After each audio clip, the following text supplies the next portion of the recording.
आज की महा उपाय की इस विशेष वीडियो में हम आपको आज 10 दिसंबर को मार्गशीर्ष माह की विशेष तिथि प्रदोष के दिन किए जाने वाले व्यापार वृद्धि, कार्य सिद्धि, मनोकामनाओं की पूर्ति वाले एक बहुत ही विशेष नए उपाय का वर्णन करेंगे। गुरुजी ने कहा कि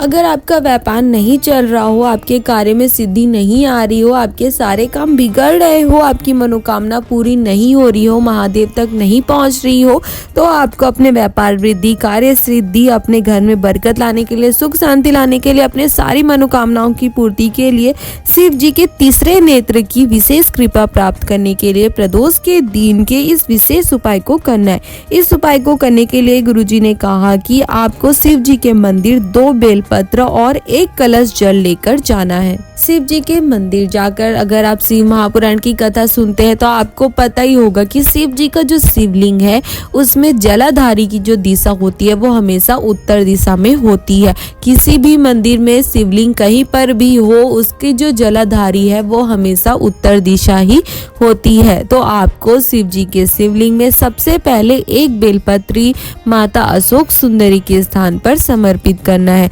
दूसरा बेलपत्र आपको शिव जी के शिवलिंग के ऊपर समर्पित करना है और दोनों ही स्थान पर समर्पित की गई बेलपत्री की जो डंडी की दिशा है वो जलाधारी की ओर होनी चाहिए, यानी कि उत्तर दिशा में होनी चाहिए। बेलपत्री समर्पित करने के बाद जो 1 लोटा जल आप लेकर गए हो, उस कलश के जल को आपको जलाधारी की विपरीत दिशा में बैठकर, यानी कि आपको दक्षिण दिशा में खड़े होना है और आपका जो मुख है वो उत्तर दिशा की ओर, यानी कि जलाधारी की ओर होनी चाहिए। जलाधारी की विपरीत दिशा में बैठकर आपको उस कलश के जल को धीरे धीरे शिव जी के शिवलिंग के ऊपर शिव जी का स्मरण करके शिव जी को अपनी मनोकामना कहते हुए धीरे धीरे जल समर्पित करना है। जब कलश का जल पूरा समर्पित कर ले तो उसके बाद आपको शिव जी पर चढ़ाया गया जो जल है, जो जलाधारी से बहकर जा रहा हो, उसका आपको आचमन कर लेना है। गुरुजी ने कहा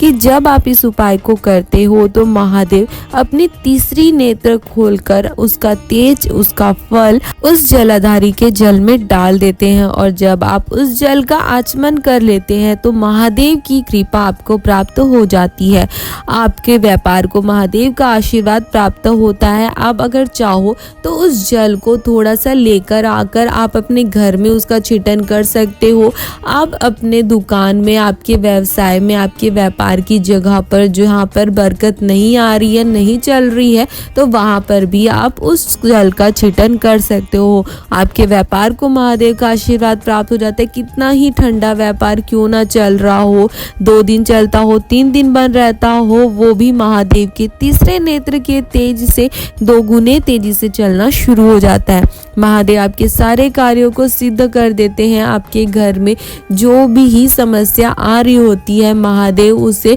दूर करते हैं और आपको आनंद और सुख प्रदान करते हैं। इस प्रदोष के दिन यानी कि आज 10 दिसंबर को आपको इस विशेष उपाय को करना है। बहुत ही नया और महादेव के तीसरे नेत्र का तेज, उसका फल, उनका आशीर्वाद प्राप्त करने वाला गुरुजी ने बहुत ही विशेष और नया शिव महापुराण का उपाय बताए हैं। अगर आपका व्यापार अच्छे से नहीं चल रहा है, फैक्ट्री नहीं चल रही है, या आपका कोई कार्य विशेष हो, या फिर आपकी कोई विशेष मनोकामना हो, या नौकरी के लिए आप महादेव का आशीर्वाद प्राप्त करना चाहते हो, किसी भी रोग से मुक्ति के लिए, चाहे बड़ा कोई भी बड़ा रोग हो या छोटा सा छोटा रोग हो, शरीर में थोड़ा भी कष्ट रहता हो, तो आप इस उपाय को एक बार अवश्य आज करके देखें। ये बहुत ही विशेष उपाय है जो गुरुजी ने अपनी हाल ही की कथा में बताए थे। अगर आपको ये आज की उपाय की जानकारी अच्छी लगी हो तो आप हमारे वीडियो को लाइक कर सकते हो और अपने परिवार वालों के साथ या अन्य शिव भक्तों के साथ इसे शेयर भी कर सकते हो, ताकि उन्हें भी गुरुजी द्वारा बताए गए शिव महापुराण के इस विशेष उपाय की जानकारी प्राप्त हो सके और वो भी इसे करके महादेव का आशीर्वाद प्राप्त कर अपने जीवन के सारे दुखों को, तकलीफों को, कष्टों को दूर कर सके। हर हर महादेव।